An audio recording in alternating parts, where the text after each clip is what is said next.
Oh, what is going on, guys? Welcome back to a new video. Today we're going to be talking about the float.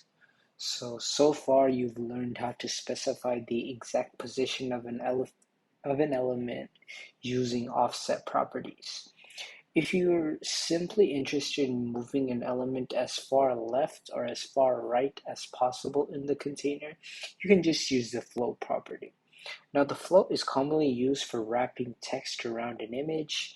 Note, however, that the moving elements left or right for layout purposes is suited better for tools like CSS Grid and Flexbox, which we're going to learn later on. Now, the float property is often set using one of the values below, either the left basically means it moves it as far to the left as possible, or the right moves it to the far right as possible, like so.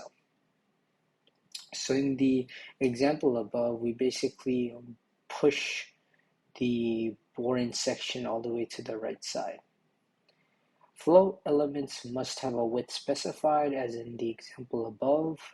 Otherwise, the element will assume the full width of its containing element, and changing the float value will not yield any visible results.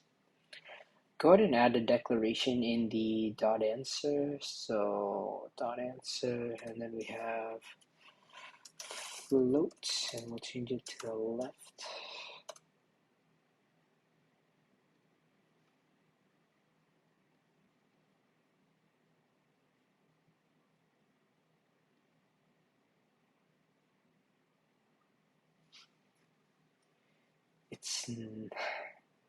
I don't know, like I personally would not like it if it was like that. But yeah, that's basically them showing you how it works.